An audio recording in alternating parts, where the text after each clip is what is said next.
Welcome to Oh Brother, a podcast where we try to figure it all out with your hosts, Brandon and Colin. On this week's show, Wall of Bats. Ahoy! Ahoy! What's going on? Oh, not a lot. Yeah? Just... Yes, everything's fine. Everything's fine. Don't worry. Seem fine. I'm not worried. Yeah. Should I be worried? No, it's okay. Okay. Cool. I have this the little badge thing on my microphone. Sometimes when I lean close to it, my beard gets stuck in it. It's annoying. And I have to get it out of there. So don't worry. If I ever am talking and go, that's what's happening. So it's okay. Either that or Susan has snuck up behind you and that is also possible. She is a bit sneaky. That one, you know. I know. Eye on her. Da-da. So yeah, pretty good. Just kind of hanging out this week. Don't really have anything to do. It's been pretty nice. Just been vibing. Susan's had to work this week a bunch, so I've just been hanging out at home, kind of playing some video games, jump starting the reading train a little bit. You know how it goes, right? It's pretty good. Nice, right? I would like to give out about video game design for just a minute, if I can. If you wouldn't mind, right? Okay. So I cede the floor to you. Yeah, let's talk about video game design. Star Wars Jedi Survivors. Okay, let's talk about this for just a minute. In particular, yeah, nobody in particular, right? Not a game that I bought because it was on summer sale the other day. That's fine. Don't worry about it. Sure. We need to talk about some things here. Two problems with the game, right? Only two, really, that stand out. Number one, this game is what you would probably call a Metroidvania, right? This means back, think all the way back. This genre is named after Castlevania and Metroid, right? Where you progress through the game and then you get new powers as you go, which then unlocks things that you saw before. So you'll pass things. You'll be like, oh, I can't open that right now. Yeah. But then later you get an ability and then you can go back. Sure. And now you can open it, right? That's the Metroidvania style. Sure. Right. There are a couple times in Jedi Survivor where the hub, there's different planets you can go to, which is very Star Warsy, fine. Sure. And then but there's one main planet that you come back to all the time, and so it is big. It has a ton of different areas that you can go to. It's very large, right? It's a little bit too big because some parts are kind of not visually distinct enough from others for me to remember where that thing is that I saw before. Oh, yes. Because it's I need to go back there. I don't know where that was. Yeah. I don't know where there I don't is. know where that box is that I couldn't open before, and now I can. Or there was a door somewhere that I now have the ability to open. Where in the heck was that? Right? So it's just bordering on the hub area. It sort of branches off into all these different directions, right? And they're not super big. So I guess kind of what you can do at the end is just kind of retraverse some areas, just kind of run through and not find everything, right? But that's still it's something. Some of the things are not memorable enough. Some of them are. Some of them oh yeah, it was by this big thing, right? But other ones are or they're not near a warpable checkpoint, right? So you have to go to a checkpoint and then wander off in some direction to try to find the thing, which if it was closer to the checkpoint, that would make sense. Because there's certain areas you can warp to because it's so big, right? But so there's a couple things that are like that. The other problem that I was really grumpy at yesterday, and I had to put the game down for a minute, is there's all of a sudden in the middle of a game, there's this massive skill check. And it's what? Where did this come from? What is happening? Right? So every boss that you fight, you can basically just steamroll them. right? Like, I have not had a problem with any fights in this game at all, right? I'm just playing on like normal difficulty, nothing like crazy, right? But like most bosses, it takes like 1 to 2, maybe 3 attempts, and you beat them, and it's like no big deal, right? At least for me. Okay, so I'm not saying I'm like a professional or anything, but like, sure, it wasn't bad, right? My Dark Souls Sekiro memory kicked in, and I can attack and block with your lightsaber, right? That's the combat flow, right? You can attack and block and deflect things, right? So you're doing this, blah, blah, blah. The whole game, you're fighting all these enemies, mini bosses, whatever. It's like sometimes there's a boss that has like 3 enemies in it. Those suck because they're not always programmed to move at different speeds, right? So you just get like totally swarmed by like a group of 3 enemies. You're like, what? Yeah. Like if you're game designing this correctly, they move at slightly different speeds. So you can sort of kite them away and do kind of like, you don't have to focus all of them at the same time. You can prioritize what's going on. You can target priority, right? Yes. That's what you can do. Now, I'm sure that because some of those fights, I imagine because I don't really invest too much in force power stuff, because when the lightsaber just works all the time, why bother? Why bother? Right? Why? I don't need to invest in the force skill tree for like one hyper niche scenario. Okay, they lulled you into it. They gotcha. Yeah, right. Gotcha. So now it's the end of the game, so I'm sweeping up things and like I'm filling out skill trees that I wasn't really using before, my secondary ones, right? Anyway, almost all the way through this game, we're getting close to the end, right? You can feel it wrapping up. There's a massive skill check where all of a sudden you play as a different character for a part of it, and Darth Vader shows up. Spoilers for Jedi survivors. So Darth Vader shows up, and you have to fight Darth Vader. Oh, right. Commonly known as an easy character. Definitely. No problem. Right. So like, couple things. Number one, by playing this as not your main character, you now have none of the skills that you have been using for your fight. Excellent. So that's cool. So even if you were investing in the skill trees, like you're playing as a different person for this like one section of the game, which is great fun, right? It's for thematic story reasons, but still 0, which also means you have way less healing than you would normally have too, by the way. So there's a fun skill check they throw at you, right? The problem is, at no other point in the game have you had to fight a boss that lasts this long. Right? The fight is such a grind because he's so much more difficult and he has like higher health than literally anybody, because he's Darth Vader. Yeah, it's fine. But like the fight is such a grind that it comes out of nowhere. Like the main protagonist of the game, like I stomped him, like destroyed. Right?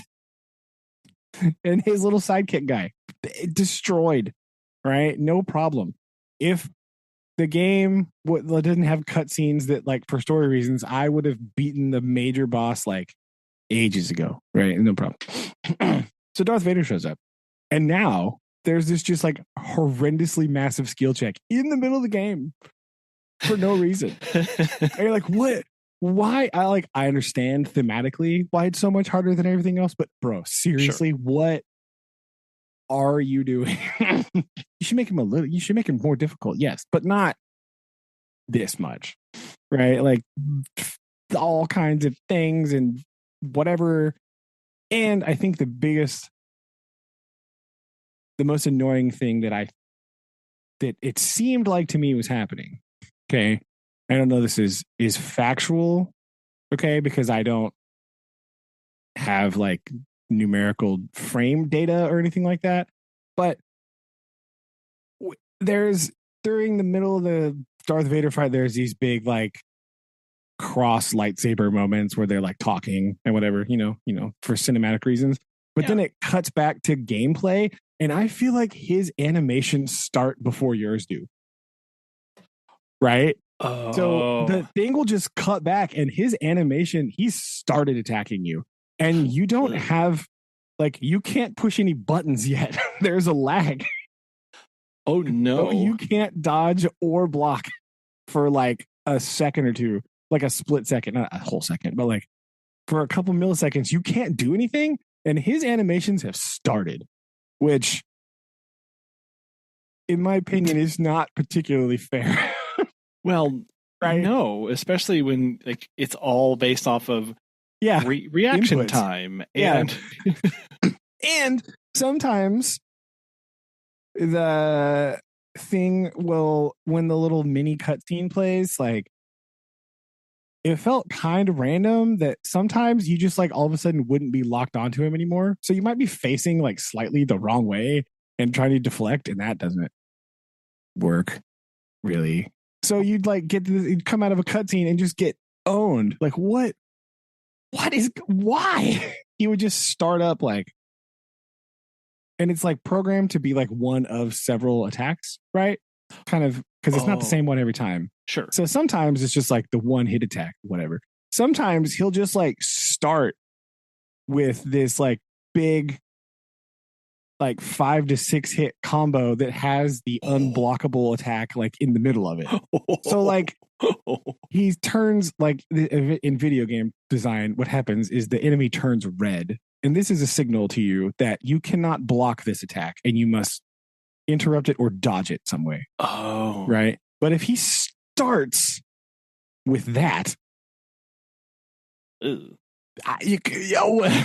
what am I expected to do in this situation? Right. And there are some hit detection issues that I have a problem with. The grab attack specifically, I kept yelling about.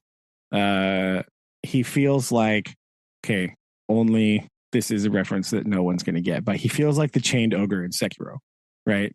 This enemy famously has the most like ridiculous hit detection thing ever. Like in that game, he'll like grab at you, and visually, you're definitely not in the grab animation, right? But it's detecting that you are. So it grabs you. And that happens in this game with Darth Vader's little force grab thing. Like you can dodge around to the side, but sometimes it's like, no, you didn't. Got you, loser. Like you're getting in here, buddy. Like So you're like, oh, you jump out of the way, and his little hand thing is miles away from you, but he grabs you. But it's not, right? But it's not, right? It's like it's like, okay. What in the okay, don't come at me with, oh, he's got the force. Shut up. That was nowhere near the hit detection of this, right? So anybody else annoyed with Darth Vader, the secret, go left. Boom. His left, your right. Circle to the right. Boom. Nailed it. There you go. Darth Vader's weakness, circling to the right. Hey, some guy got him. High grounds and going right. And circling. Yeah, it's true. I couldn't get the high ground in this. That was the problem. Right? I should have done that. There's a little ledge. I should have just stayed up there and stared at him and see what happens. He would, I mean... He'd probably force pull me down there. But that's what... Like, I know what to do here. Stop it. Like, I've seen this before. Obi-Wan. No. Obi-Wan has taught you well. So that's what I've been doing today, mostly, is complaining about some level design and hitbox detection. That's it. That's all okay, I'm done. Oh. Rant over. No, I mean, if you can't complain about hitbox detection, then... I mean, it's really important. If you're going to do action combat, right? If you're going to do block attack combat style, like your hit detection needs to be pretty spot on, and your input speed needs to be matching the enemy, right? Because if their animation is starting before you're able to put in any inputs, that is not okay.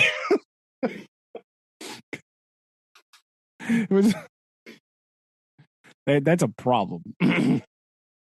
Well, it's just so unfair at that point, because if the whole point if your whole point is to react and respond, as a fight is the whole point of, then if you don't have a ability to do that, and so it's like, it's all well and good that it's like a seamless thing, right, for cinematic purposes, but there's not always a clear indication of I can attack now, right? So you kind of have to be like, if you hit the button too early, nothing happens. You're just sort of standing there. Oh, that's not good. As the lightsaber is careening down towards your skull. There, that's not the best. So that's fun. Yeah. All right. Video game rant over. What else did I do this week? Oh, yeah. All right. I have been to yet another recital. Can you believe it? I honestly, I can't. I'm a little. The recitalling continues. How are this many recitals? Well, this one was actually a relation, so it's fair. It's Susan's nephew's son, right? Oh, okay. So it was him, and it was like a piano thing, right? So like he does like private piano lessons, with just like some lady from their church or whatever, and so it was just kind of like a. When I say recital, what I mean is a family event so that he can practice performing in front of people. Right. So like we went to their church thing and they had snacks and he played piano for 25 minutes with his teacher. So that was pretty cool. Right. We did that. So he did pretty good. He's only been playing his piano since I think he said October or November. And so he's pretty good. He played a bunch of little songs, just like the tags, right? It's not like it was not like big, long pieces, obviously. For less than a year, right? Lots of good stuff there. So, sorry. Pretty good. Where did you go? That was a computer beeping noise. That was terrifying. What is it? Hello. Hello. Yes. Hi. I think it's time that I replace a cord in my cabling setup. It is very pesky cords. Yes, it's very fussy. Sorry, I went to reach my laptop is on a little stand, and I went to just move my laptop just a little bit, and the whole system was like my second monitor went dark. You disappeared from sound. Oh no! It over. It was like you didn't unplug your storage properly, and I was like, "What? I didn't. I wasn't trying to unplug anything. No, I touched this millimetrically. I just went let me just because as I am wont to do. I am to futz, and the computer was the left side of it was not in alignment with the left side of this. I was trying to make it tisk. Just gonna see what you did. You messed it up. With your futzing. Futz with stuff over here. Sure. I'm just gonna, that's all right. So I heard that this was a family gathering to give him a chance to perform in front of others. Yes, that's pretty much what it was. So it wasn't like a whole bunch of random people playing piano. It was just him. It's like a little mini concert situation where he played like small song excerpts or like beginner. So they're like a minute or two long, right? They're not like Tchaikovsky or Rachmaninoff, yet. Yeah. So we'll see next time. But yeah, he's only been playing he said since like October, November or whatever. Oh wow. So pretty good, right? So we did that. So we decided since we're in Springfield already, make a day of it, right? So Susan had to go to Barnes and Noble, of course. Oh no. Yeah, I know it was rough. What? She had to go and she was doing some research for her parents and teacher stuff for read alouds for next year. She was just kind of like scouting out what would be good for age group stuff. So cool. She sat over in the children's section for a very long time while I wandered about the store and became very cross. Right. I became very cross at Barnes and Noble. Right. Because would you like to hazard a guess about how many books were in the geology section? In the little tiny science corner that nobody goes to except for me. I'm going to guess 5. 4. Oh, I know 4 books about geology in the whole section. There are more books by Dave Ramsey in Barnes and Noble than there are about geology, and that is not allowed. That is upsetting. Wow. Wow, that's bad. Why? It is bad. There are more copies of the 48 Laws of Power than there are books about geology in Barnes and Noble. I know. Because weirdly, the science and business section are right next to each other, which is weird. But whatever. I don't think that's how Dewey Decimal works. But it's fine. I don't. It's okay. It's okay. So that's what. Yes. Okay. I became very distraught. And how many of those 4 books do you already own? Well, none. And I didn't buy any of them because they weren't like particularly good, right? Like they weren't the best, right? So it was kind of distressing. So I don't really know what I'm going to do there. I did put some books on my list for while I was there, but it just was like, man, what the heck? What is this science section over here? Why is it so bad? Why are really there no sad. science books over here? Why are they not good? They're all like, I don't know. I guess like because it's like popular with like the way that people present it online, but there's like lots of books about like astrophysics and space. Oh no. You know, yeah. Which is like, it's a thing. Yeah. And like that's cool. But like where's the earth science books, bro? Like where is that? That's what we need in our life. Yeah, that's not the cool stuff though.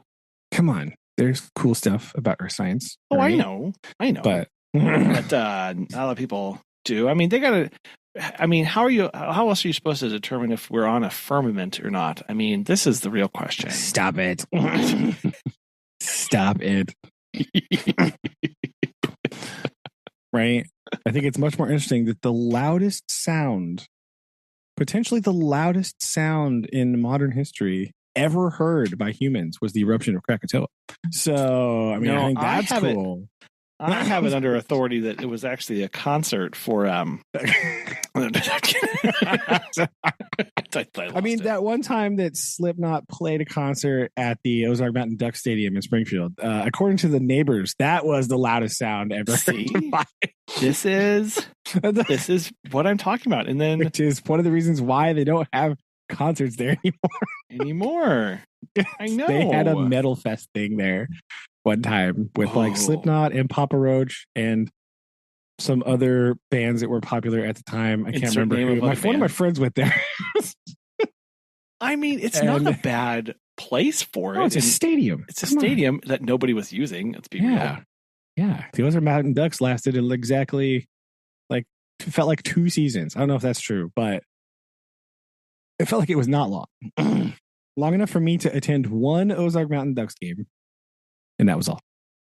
And there's people playing there again, right? Right? Is that right? Is it opened? Is it back opened? I believe so. I think we talked about this before. Yeah. I forget what the team name is though. It's not the Ducks. Sad face. I don't know. I also went to an autocross thing there. They used to do autocross things in the parking lot, like every once in a while on the weekend. They'd to set up the cones and the racy roundy thing. Yeah. I went there with some of my friends too. It's now called the Ozark Mountain Sports Complex. Oh yeah. So much sports. Oh, but well, I don't know if that's true or not. Whenever you click on it, a Squarespace site, a logo pops up and it says the website is expired. So let me see. That sounds about right for that building. Yeah. Just because it's kind of not gone well for that place. No, right? It hasn't. Oh, the Marucci Clubhouse Midwest is located there. What does that mean? MARUCCI.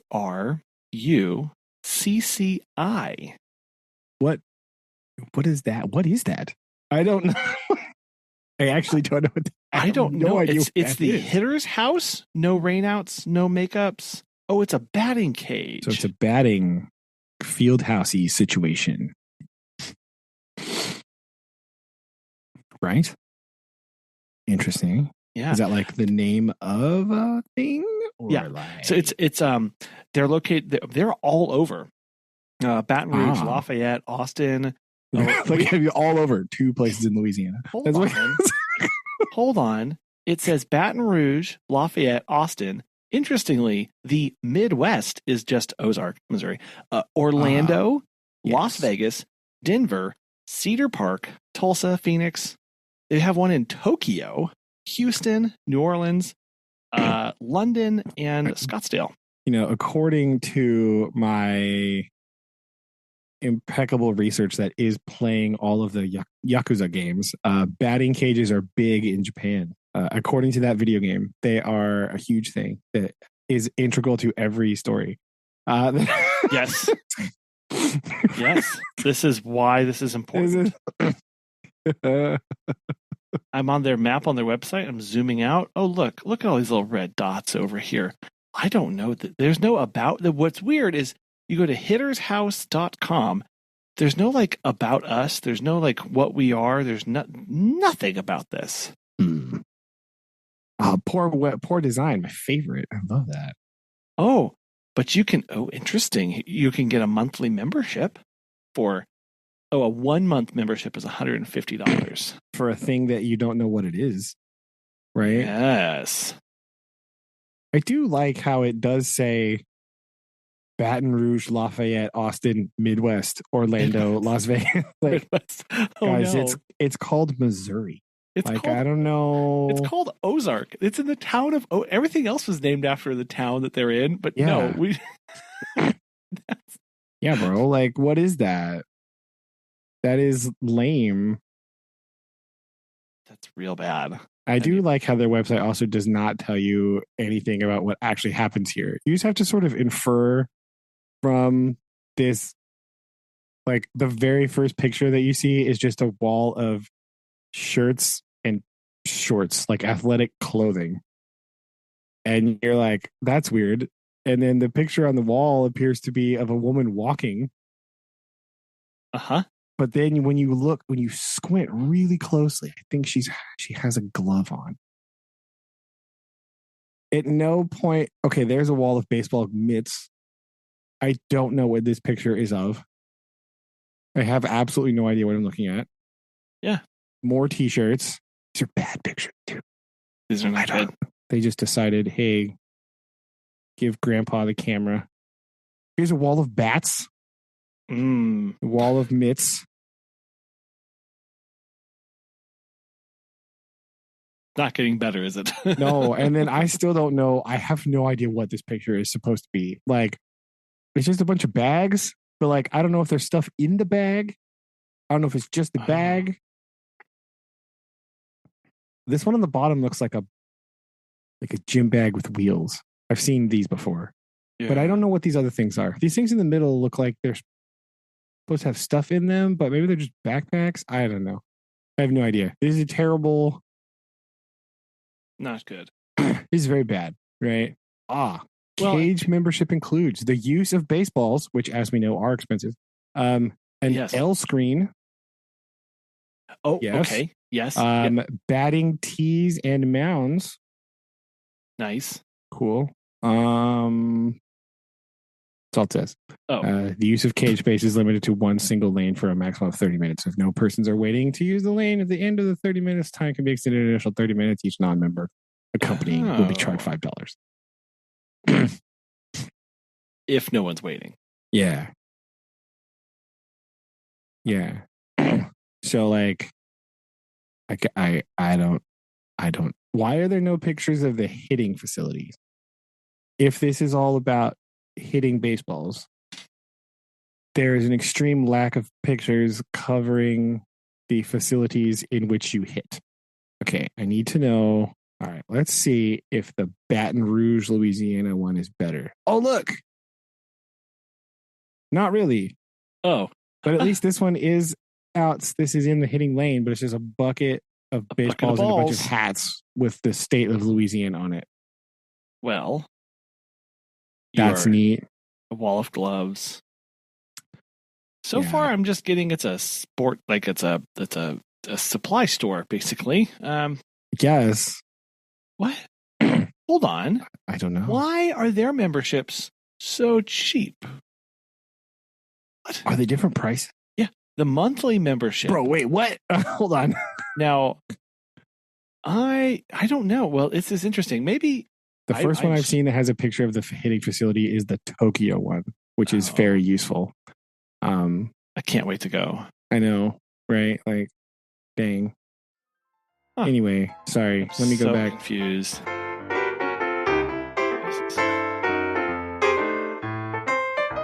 bizarre. Anyway. Huh. I don't know. This is weird. Very weird. All right. Well, anyway. What was I talking about? Anyway, yes, Barnes & Noble. Didn't buy any books. However, after that, obviously, we decided time to eat, right? Now, eating dinner in Springfield on Sunday is awkward, right? Because every single restaurant is they're either not open or they close early, right? All of the restaurants are closing about 8 o'clock, which is a problem for a person that really likes to eat dinner at 7 o'clock. So, like, had to try to move up the table here, move up the timetable, figure out where the heck to eat. So, yeah, you really had to bust it to figure out what you were doing. Yeah. And again, I know this is a me problem because I'm the only person I know that likes to eat dinner late. Yeah. Right. No, none of my friends do. None of my family does at all. No. Right. Dad's like 4:30. You guys hungry? No, Dad. What are you doing? Get ready for the late because we'll be eating at 5:30. No. No, yeah, but there'll be snacks too. So like it's fine, true. right? Because like if I eat too early, then I'm hungry again, and then it's like 9:30, 10 o'clock, and I'm not in bed yet, but I'm hungry. I'm like, oh, I definitely can't eat now. Like, I don't want to do that. Anyway, so new restaurant alert for Springfield. We decided to go to, what was it called? Crave Mediterranean. Oh. Gasp. Some random place Susan found, right? She was like, hey, can we go here? Yes, we can. That's nice. It's over on the public road, like by where that Ozark Adventure Store is, in that little thing. How? Right? I'm over there all the time. I didn't know this was there. Yeah, it's just like hiding there. It's right by Hertz Donuts. Yeah. Okay. Which is weird because the Hertz Donut side is huge, and then like the little Mediterranean is not. It's like a very small. There's not a ton of seats in there, but it is exceptionally good. Like, well, that's what real matters. Good. Yes, it's like real good, right? They have all kinds of. Now, again, it's a bit the term Mediterranean, right? Not quite correct, right? It's definitely more like Middle Eastern, West Asian vibes, right? Okay. It's more like that. There's a lot more Turkish, Palestinian, Jordanian stuff like that in there. It's like shawarma and like falafel, stuff like that, right? And it's mega good. Right? So Susan had a gyro and I had the beef shawarma wrap thing. Bro, yes, this is... And it's a pretty good deal. It's kind of pricey, but like the sandwich menu, like everything comes with like the sandwich and fries or rice and soup or salad. Oh, that's good. That's not bad. No. It's a pretty good deal. So it is like, it's actually, that menu is not bad at all. It's like $14 maybe for one thing, which is, but if you get sandwich and rice or fries and soup or salad, pretty good. That's right. That's pretty good. Yeah. Some of their other like entree dinners are more pricey, but like they look pretty big. So not bad. So we're there, right? Got some gyros and some shawarma action. Weirdly, they have like what they described as Cajun fries. I don't think Cajun's the right word, but they were really good. And the lentil soup, bro. I had soup envy because I was like, oh, I don't know if I want a thing of soup. And it's not like a small cup of soup. It's a pretty big soup bowl. Really? And I was like, I'll get the salad. And then I looked at Susan's soup and I had immediate soup envy. It's like, that's what have I done? I know. That's way better than this. Dang it. Oh. Oh no. Oh no, sadness. So that was all good. And the highlight of the eating experience, however, right? So it was like late, they were closing, but the dude, all the staff in there, they were like swamped, right? Oh, crushed, right? At the end of the night there. But the dudes there was like 3 servers out there and they were the nicest people ever. Aww. So we're like there a little bit after 8, like finishing. And the dude's like, So dessert, yeah. We're like, oh, we gotta go. He's like, nah, it's fine. What dessert do you want? So they're real cool. They're real cool about it. So nice. obviously, have to get some dessert. So we had some kanafa, right? You ever had this stuff? I have not. Bro, this might be the greatest thing ever. So it's like the internet says Middle Eastern, but I think it's Palestinian, right? And it's like little tiny like pastry layers, right? Like Phyllo type situation. Sure. With syrup and some other stuff, and then like a cheese baked in there. Everything that I'm finding online, it looks fuzzy. That's like the I can't remember what that stuff is on top there, but like it's got like a crust of like little stuff and pistachios on the top. That's what I saw. And it is so good. Like, it's not like it kind of tastes like, even though it's cheese, right? There's cheese in there, but it's like a real kind of I don't know. It's like a savorier cheese, right? This Nablusi cheese stuff is like very chill. And it just makes it like warm and gooey tasting is basically what it tastes like. It kind of tastes like a fresh out of the oven sugar cookie. It's got that consistency almost. Really? With all the layers of dough and syrup and stuff in it. It's so good. Oh. Right. It's so good. I don't really know. It was like on the wall. It was just like on the little screen thing, it was like popping up stuff that was there. And we're like, what is that? Where is that? What even is this? I don't know what this is. It was on the dessert menu. It's like, but it looks red. Theirs is like the reddish one. And so I was not thinking that's a dessert, right? It doesn't look desserty, you know? No, it does not look like a dessert at all. No, but it's really good. And it's again, it's one of those desserts. It's not like I am about to say the most un-American thing of all time. I don't like desserts that are like stupidly sweet, right? Right. Sure. I like nice, like mildly sweet, kind of savory dessert. That's my jam. Right, it's my favorite thing. And this nails it. Right. It's like pop. Is it a little savory at least? I mean, like, yeah, it is. Okay. Yeah. It was really good. So that was. So kudos to the dude for letting us order that still. He said it was his favorite thing. So, well, I mean, gotta go if that's, with that. If it's right? his favorite thing, you do have to go with that. Yes, I agree. Yeah. He was like, oh, yeah, it's my favorite.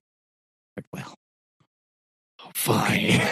Okay. Okay, I guess. If you insist. Guess I'll have this delicious thing that you really I'll have like. this delicious thing. He came back. We're like the last two people in the restaurant, and he was like, "That right? Good, right? Yeah, bro. You steered us right. You did us right. Good job, man. Thank you. I like that. Whenever I'm not. It's tough because I know that they restaurants and the servers there they're really busy. They have a lot of things to do, and so that kind of behavior, I'm not like, yeah, they need to do that all the time, and that's the expectation for what makes a good restaurant. But when it does happen, it's like, yeah, this is exactly right. This is perfect. That's nice. Yeah, it was really cool. So, bonus points for that guy. He was really nice. So, that's pretty much my week. That was highlight of the week. Exciting new desserts are always fun. I right? mean, That's yes. what we like, right? It was good. Yeah, I would take it. Yeah, sure. So that was pretty much it. What have you been doing? Okay. Well, I uttered a phrase that Megan said, I don't think I've heard anyone ever say that before. Oh, and I was like, well, she's underestimating you. That's rude. It is. So it is me. So true. No, I said the other night, she was like, can we talk? I was like, yeah. First I need to clean out my pen. And she was like, what? I gotta clean out my pen because my fountain pen Nice. was not writing really well, and I was wanting to start using it more, and I had to go clean it out. That reminds me, I brought mine home from my desk, and it's over in my backpack. I get that out tomorrow. That's what I'm doing tomorrow. Boom, there you go, nailed it. You're welcome. You're welcome. Just trying to be gentle with it and everything, but I did have to remove the nib off of it and just give it a real good deep clean because it just wasn't quite flowing the way I needed to. So that was my big project this week. No, pretty exciting. Important project, right? Gotta be, It is. It's ridiculous, but it's fine.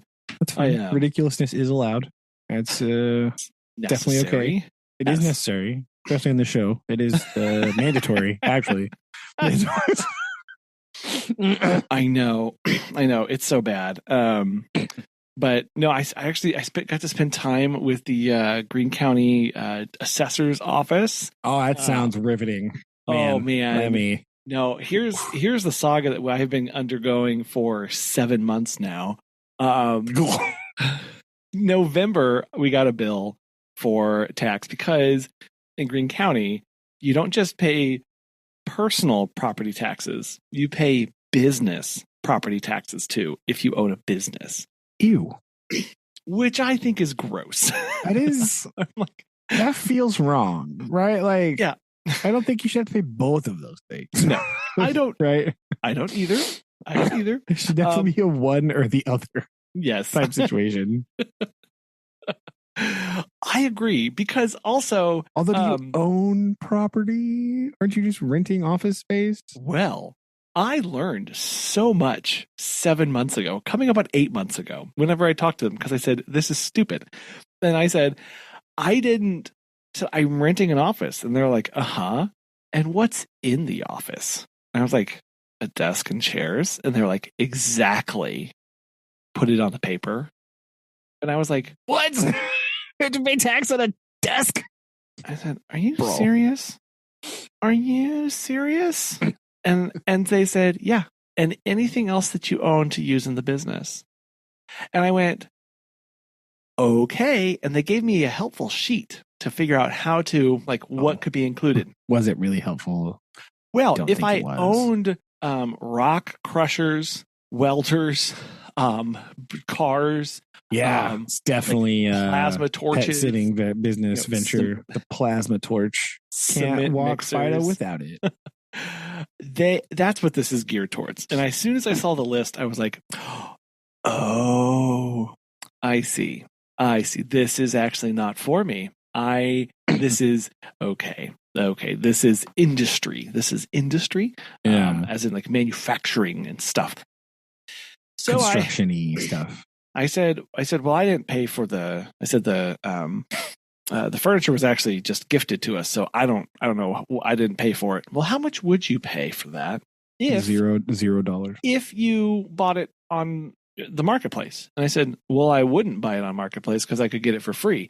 And they're like, but what's its market value? And I said, free, because that's zero. I said zero because that's what I paid for it. That's how the market works. It's what people are willing to spend. And I was willing to spend $0. They did not this is not something they understand, right? So I put $1, and then because whatever, I don't care. It's nice. Come at me. We do own. Chair. That's what I paid at the garage. Yeah, we do own a little vacuum that I bought for that Dad actually. Sorry, that Dad gave us so that we could keep our office clean because he was big on that. That sounds like him thing to say. Yes. Yep. Yep. And then I was like, I wrote my list and I walked up and I gave it to him and they were like, "What is this?" And I said, "That's the property of my business." And they went, "You don't have anything else?" And I went, "Nope." And I said, "Do you count company shirts?" And they went, "No." I went, "Yes." I said, "Dog leashes?" And then they thought about that and they were like, well, but those, they said, would that be expected to last more than a year? And I said, no. It depends. I said, probably not. No. I said, no. And so they went, okay, don't put that on there. And I went, what about poop bags? And they were like, no. I said, tennis balls? No. At this point, they started to get annoyed with me. And they're like, fine, whatever. Give us high visibility jackets. No, attire, like clothing and anything like cloth or material they expect, like that's not a lasting thing. You buy it again. And I said, this is all I do. Like, this is everything. Yeah, and I'm a service. We don't have a car. Oh, I will get to that in a minute, real quick. Oh, dear. Okay. This is an overarching theme of frustration of how no support or structure is built to help service industries. If you don't have a brick and mortar, you're kind of trash to a lot of people. Anyway, so I go through all this, and they're like, I mean, you have brick. The building's brick. Well, brick. I mean, like where people come to you, right? Like that's what I'm like. You sell from, like you have a storefront. Anyway, so I submitted this. My tax bill on all of this stuff, shockingly, was $5. Okay. Yeah, that's what we like to see. I went online, I paid it, and I, being honest, did not look at all of the fine print. I was annoyed. I was rushing through this. Uh-oh. I then looked at the the bill, and I went, why did I pay $20? Oh, no. Service fees. No. They attached a $15 late fee, to which I said, I just got this 2 weeks ago. How is this late? And I took it to them, and they went, oh, well, these assessments were due back in April. And I went, I didn't get this piece of paper until 2 weeks ago. Yeah, until May. No, this was back in November. Oh, okay. Yeah, I said, I didn't get this until November. And they were like, huh. Well, you'll have to call to see if they'll get that removed. And I was like, done. Oh. Called. They were like, absolutely. That was assessed incorrectly. Not. We'll get that We'll get that removed. You will see a refund in 90 days. Now, famous last words from the person on the phone. Okay. It's November. I know how the end of the year works in government. Nothing happens in November because it's Thanksgiving, and nothing gets done in December because it's Christmas. Like the entire month of December is just gone. Like when I worked for the state, November and December, they would tell us, don't even bother sending emails to other people unless something is on fire because it's just going to get lost in November and December.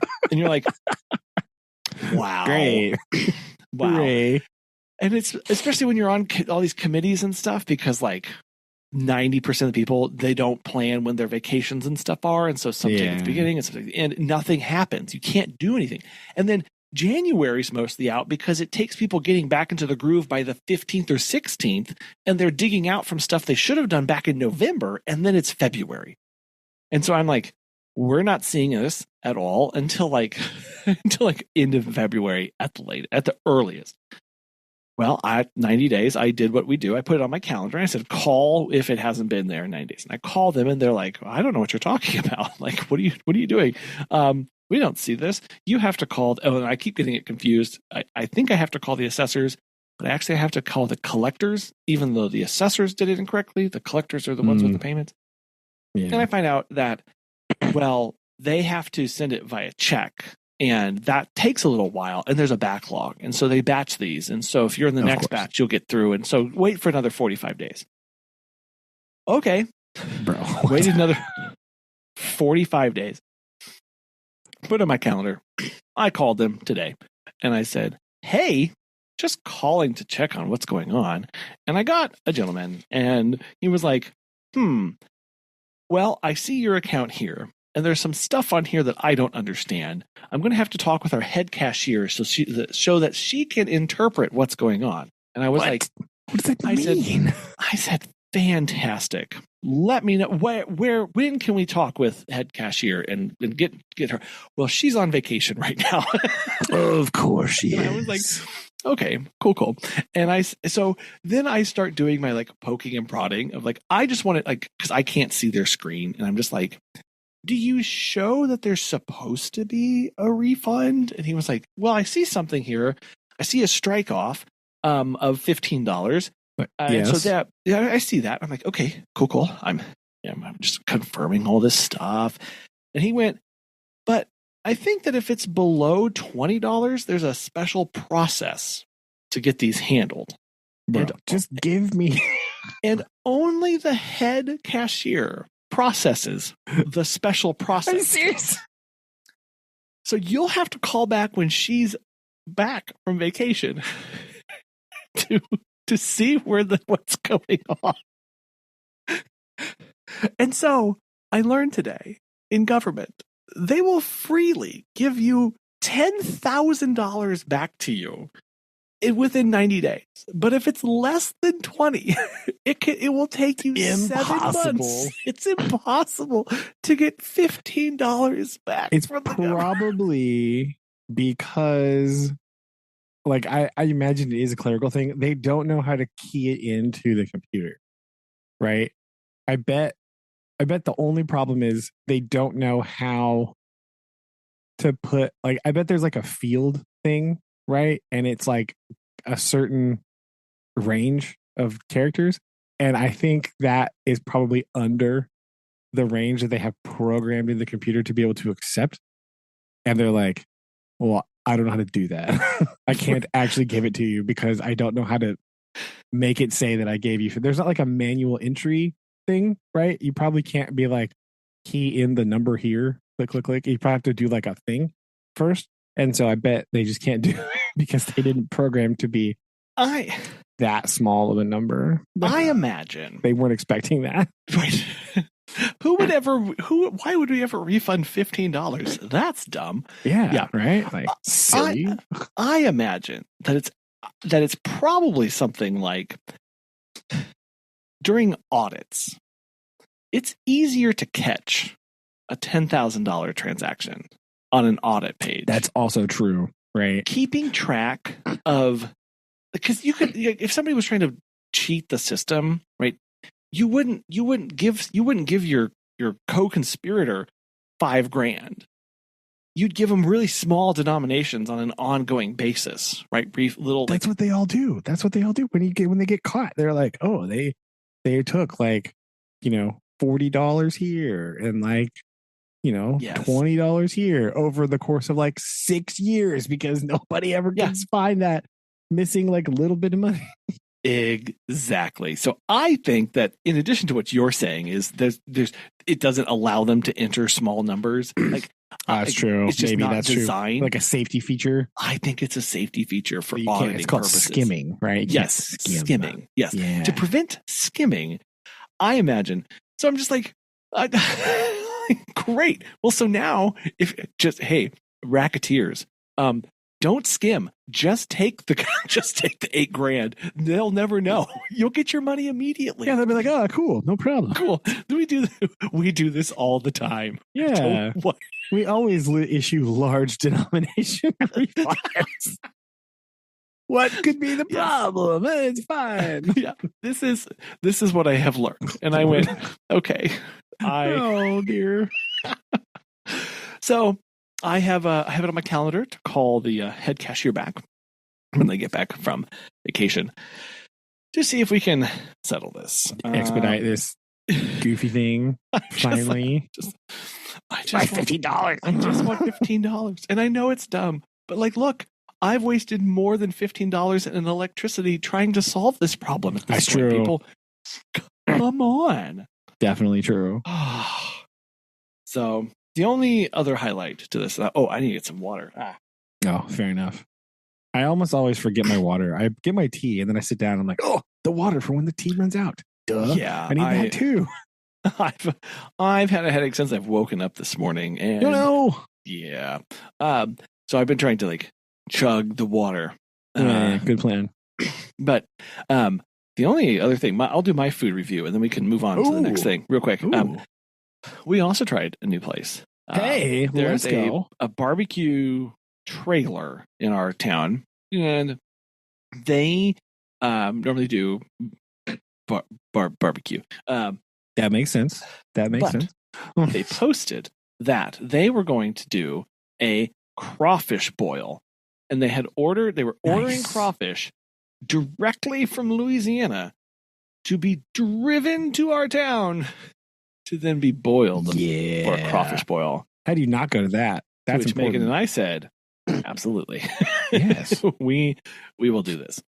And so we called the guy and I'm like, how much, like, because you had to order it by the pound and that always confuses me. I mean, yeah. I'm like, I don't know. How much is a pound of crawfish? Like, how big is that bag? Like, yeah. Well, and then the other thing is that you go to a crawfish boil, it's not just crawfish in there. Oh, yeah. There are potatoes, sausages, corn, sometimes hard-boiled eggs. Oh, true, yeah. All sorts of stuff. Other random vegetables just in there. Mushrooms. Like peppers and stuff like that. Yeah. So he said he would make sure he likes a healthy amount of crawfish in there.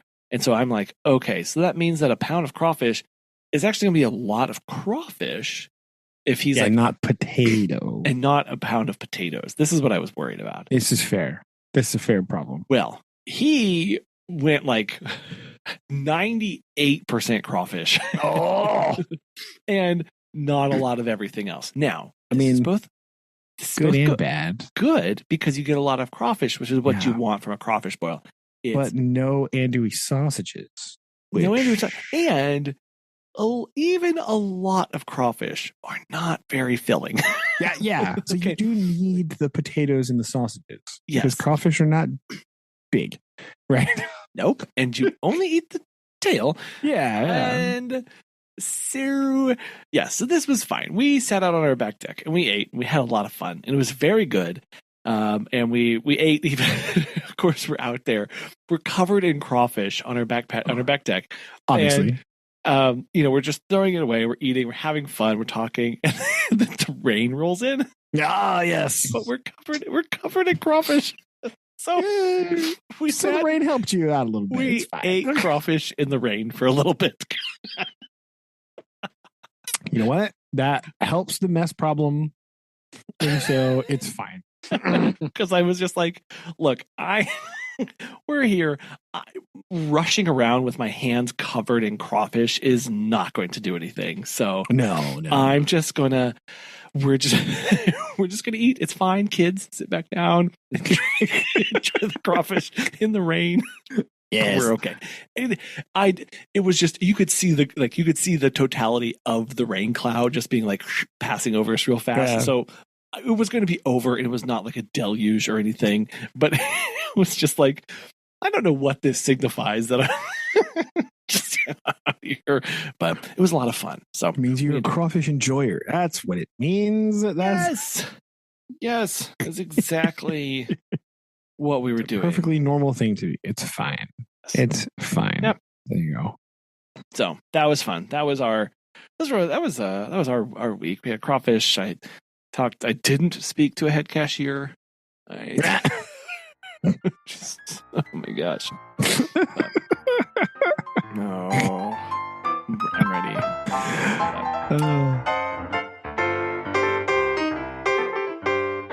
Anyway, so we are we want to move on to the next section? Okay, so sorry. What? Oh, did you get attacked again by your microphone? No, I was trying to move around my apps here and it was messing up. And I have two different. I've been my notes app that I use, right, is red, and then this other app that came on my phone that I don't really use is also red, and I keep opening that one instead. So I'm trying to move them to where I feel like the notes app should be. But then it was trying to combine them into a folder, and I didn't want to do that. I want to move the other one out of the way. So everything's fine. Everything's fine. I just I don't want the voice recorder here because that's what I keep tapping when I want to open the notes app. And so I'm just placing things. Everything's fine. Yes. New segment time, or returning segment time. Returning segment time. Yes. Right. Excitamente. Right. What is this? Number what? 1, 2, 3, 4. No. 5. Yes. Wait, what? Wait. Yeah. Okay. Now wait a minute. What books have we read so far? We have read. Oh yeah, it's a summer book reading time once again, ladies and gentlemen. Summer reading program. There we go. The Oh Brother Summer Reading Spectacular is here. We have read.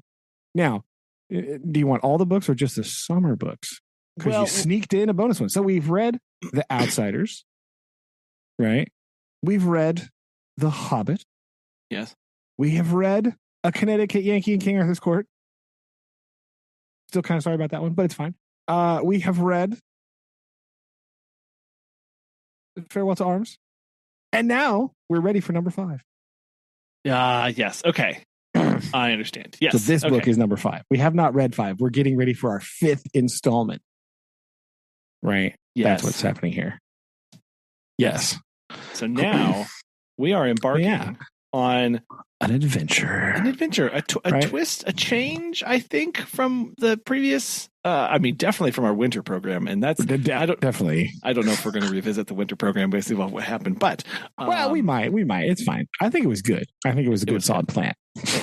Right? It's definitely just a little too depressing. So we'll have to. It'll be fine. Everything's fine. Because it was a good book. I enjoyed doing that. So I think it's an okay thing to do in the future again. But it went quick. We got the plan. Anyway, so it haven't been an adventure for a while. The winter book, definitely not an adventure. The Connecticut Yankee is it was sort of adventure-y, kind of. But like not, but mostly social commentary, but mostly confusing. So we have The Hobbit was our last adventure book, right? I did feel my suggestion was that after the winter read, we get something more upbeat, something a little swashbuckly, I believe is the term that I use, right? So we have decided on, drum roll, Colin, what did we decide on? Treasure Island! Yes! Here we go. Yes, I am very excited about this. True. Pretty good book. I was initially hesitant because I have read this book before, but then I thought that was a long time ago, right? I did do a 6th grade book report on Treasure Island. And I think I've read it again since then, but not in the last 20 years. So I think it's fine. I think we're safe, right? I do not really remember a lot of the minutia of the book, like general, like some of the major plot points, perhaps, but like the little details of it, absolutely not. I have no idea. Yeah, no, I honestly, it's been so long since I've read the book. My only real connection to this is the best connection, obviously. The best connection, obviously. Yes. So yeah, of course, the Muppet Treasure Island, which is the best, right? Come on, yes, come on, why? So yes, I have that connection. So again, do I have the minutia serious collection? No, I don't. So I think it'll be good, right? I think it's a classic, like adventure-y. It feels very summery to me, yes, right? So I felt that was good. So I read up on your boy, Robert Louis Stevenson, today a little bit. Oh, okay. Would you like some Robert Louis Stevenson background? Yes, absolutely. Okay. Number 1, of course, Robert Louis Stevenson, Scottish, right? Helps. So because he was successful, he is called British, right? But yeah, he is from Scotland. So boom, there you go. That's important here. He's kind of a like wisty kind of dude, right? He didn't want to do family business thing, right? His family is like, be in the family business. And he was like, no, I don't want to do. Do you know, by the way, what Robert Louis Stevenson's family business is? What his dad and uncle did and grandpa? No. I did not know this either until today. They designed and built lighthouses. What? Yes. How does one? They're like engineers that like designed and helped construct, like worked on construction of lighthouses. That's crazy. Yes. So Robert Louis Stevenson has a very deep connection to the sea. Right? Because this all makes sense now. because his family worked and built lighthouses all the time, which I did not know, right? Including the design of something called like the intermittent beacon. They like flashed instead of just a steady thing. They made that. Like his uncle did that. Really? Yeah. It's crazy. I know. Well, okay. That's what. So that was unexpected. I was not really prepared for that. Just shocking revelation of, oh yeah, lighthouse building. Cool. Anyway, born in 1850, you'll never guess what disease Robert Louis Stevenson had. Was it scurvy? No, it was tuberculosis. Oh, okay. I was trying to go with the sea theme, so that's true. That's a fair. Okay.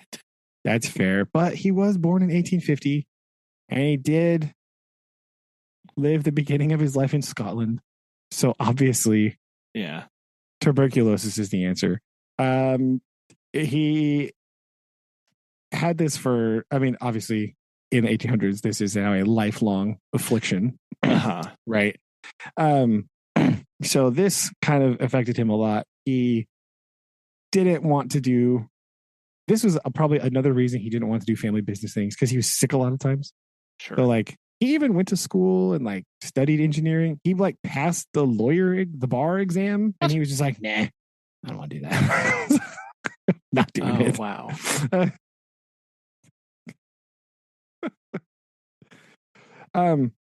So he kind of like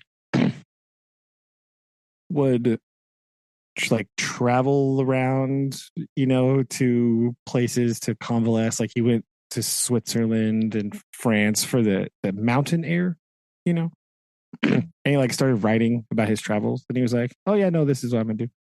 I like writing. Bang. Yeah. So that's what he did. He started writing based on that.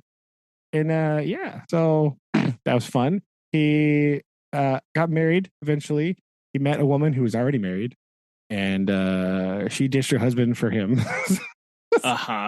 He went to go see her in San Francisco, and he got like mega sick on the way. Like his tuberculosis really acted up. And so he got mega sick on the train. He took a train all the way across the United States to see her in San Francisco and was like wrecked. Like he almost died. Ugh. Yeah, no good. Very bad. So that was fun. Then he started writing more. He wrote this book in 1883, I believe. Yeah. So that makes him 33 years old when it was published. He kind of wrote it for two reasons. He wrote it based on his experience, like telling stories and bonding with his stepson, right? And because he kind of wanted to impress his dad. He like really kind of wanted to buckle down and be like, look what I can make, rah. And to like kind of show like, hey, look, Dad, I'm not like a loser. I can write good. Look at me, bang. So yeah, boom. That's kind of the crux here. Later in life, he like went all about, right? He traveled a lot, right? He was also really inspired by other authors. Like he really liked Daniel Defoe, obviously. Mm-hmm. He really liked Thoreau, right? And other contemporary authors, right? I can't remember. There was another one that was mentioned here in this thing. And I was like, oh yeah, that makes sense. But anyway, he read a lot of those guys. Oh, Poe, obviously, he liked that too. But like he died in Samoa. I did not know this. He was on like a South Sea thing again for tropical air for the old tuberculosis, right? And he really liked Samoa, and like I guess kind of during this time in British colonialism, right? It's a bit of a sore subject to be in Samoa. And he was very pro-Samoan, right? So he like almost got banned from the island by the British government. because he was so pro Samoa. Oh, that's funny. Yeah. And he's actually buried on Samoa. That's where he died. That's where he's buried. I did not know that. So he didn't really love traveling on the ocean. Like he was kind of afraid of the water, but like he did it all the time anyway. So I thought that was also kind of weird. Like he kind of didn't really like the ocean, but he was always on the ocean. So there you go. That's what I learned today. His family built lighthouses, including this one I'm about to send you. This was designed by his uncle. I found the picture finally. So boom, there we go. There's a brief Robert Louis Stevenson for my reading today. Well, I knew none of that. So. Me either. So that's good. That's crazy though. Huh. Especially the connection to the lighthouse. Like, I never. Yeah, I thought that was kind of interesting. So like he was really, I think, kind of because he was so, he had to be confined to a bed a lot. Like he did sort of develop this very like adventurous side where when he was feeling well, he was going, right? Like he wanted to get out and he wanted to go places and he liked traveling and he wanted to do all that stuff. And then it would sort of wreck him and destroy him. And he would have to convalesce for a very long time, which would then make him want to go adventure and travel more. Right. So I think part of this like adventurous spirit and kind of like the wandering of the mind, part of this comes from the fact that he often could not wander because he was bedridden. That makes a lot of sense. Yeah. So I thought that was kind of cool. So yeah, that's what I found out today. Yeah, I think it'll be interesting to hear, kind of read it through that lens of just his own personal connection, but also kind of probably a little bit of longing and desire to be doing that. In my kind of preparation, I just kind of read some general stuff, trying not to spoil too much stuff that maybe I'll remember, maybe I won't. It doesn't matter. But like, I don't remember when I read this thinking of it as I saw that this has been classified as a coming of age story, and I didn't get that at all the first time I read it. So I am very interested to see that aspect as we work through it kind of makes sense, kid, whatever, like the narrator and whatever. But like, that was definitely not on my mind when I read this previously. And I was like, really? I thought this was just whatever. So anyway, that's again, the next.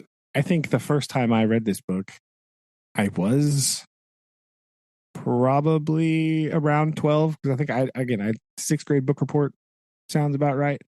So I don't necessarily remember my first thoughts of the book, but yeah, it does kind of feel like that, right? So we'll just see how we go. We'll see some themes, probably reading with a more critical eye here this time, other than just like reading it, back then. So interesting to see kind of what the themes are in this book, because like I just sort of remember story beats. Like I remember this thing, or I might remember that character a little bit, right?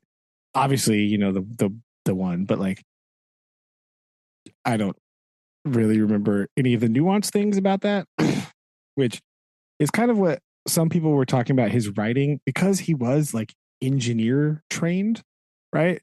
They talk about how his like he can just like throw detail at you and it doesn't feel awkward. Right? He describes things like very efficiently and very well, and just like blah, done. Like, so I'm interested to see that if that shows up in his writing style, because that's what I read a couple of people talking about, was like how efficient he was, but like in a positive way, right? That like he was able to use the words to describe things like very distinctly and like paint really good pictures, but like not over describing. Yeah. Right. Not like my nemesis, Oscar Wilde. Okay. Not like that guy. He tries. He's just not for me.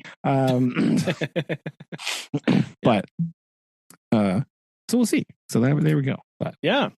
So what are your thoughts on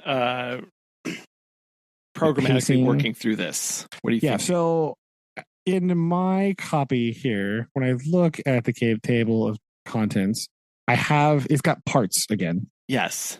Right. So there's what, 6 parts? Yes. This is very nicely structured. This feels, see, already we're getting some engineer feel, right? 6 parts, 6 chapters per part. I can get behind this. Yes. Yep. And the chapters are not terribly long either, for the most part. For the most part, they're not. I think there are some slogs, but. Well, yeah. I mean, I don't think I don't know. I haven't flipped through it too much. I'm not seeing any like massive chapters. Yeah. Right. This is the thing that bothers me is when people are like, oh no, every chapter is going to be like 25 pages. I'm like, you know what? No, I don't. I don't need that necessarily all the time, Mark Twain, or other authors that I read. I don't know if this was done. I'm going to go back and check something really quick here. Hold on. 1, 2, 3, 4, 5. This is going to be very interesting, and I don't know how this was done. Hold on. Oh. Okay. Anyway, no, sorry. I'm reading this on my my e-reader, and the size of my screen and the size of my text made it so that each chapter was 6 pages long. I mean, that's when looking at this table of contents, they're also about 6 or 7 pages long. Yes. So I was like, okay, so we've got 6. Yeah. Okay. There we go. Well, okay. So do you want to just try and tackle part 1 in one stretch, or try and just do 3 and 3? What are you thinking? Oh, I don't know. For the first one, you want to try to do 3 and 3 and see how it goes. Yeah, we'll do 3. And then if we need to hot it up, we can. If we need to just keep going that pace, we can do that too. Yeah, right. Because I know also, because there's you've got some travel. There's a lake trip in here. There's some other stuff. So that's true. So we might. Yeah, that's fair. Yeah, because then if we do need to record a couple episodes in a week, we could do the full part. You see, yeah, okay. Yeah. Okay. That could work. Yeah, we'll do that. We'll do the first 3. And I feel like that's probably a good intro to kind of get a feel for what's going on. I think that'd be really good. Yeah, right. I agree. Kind of feel it out, see how the pacing, because again, not all authors are created equal. Sometimes some authors can make 6 pages a slog. Mm-hmm. Right. I don't think Stevenson is one of those. But you never know. Again, I don't remember very much. So, have you ever read any other Stevenson, by the way? I have not. So, not only have I read this one a long time ago, I have not read any other Stevenson. Ah, okay. So, I have I'm imagining it's because I did like this. I'm guessing that's what happened. I have read, of course, The Strange Case of Dr. Jekyll and Mr. Hyde. Oh, wait. Oh. Again, ages ago. Yeah, okay. So I have read that one. Wait a minute. What? And I have on my bookshelf, I'm looking at a collection of short stories, and I seem to remember liking The Bottle Imp. That sounds like a thing that I read. And I think I liked that one. Do I remember why I liked that one? No. But I think I did. So at some point, I must have liked what he was doing, because I think I have read some of his other stuff. Now, he's written other things too, but those are the only 2 books I've read, is this and Jekyll and Hyde.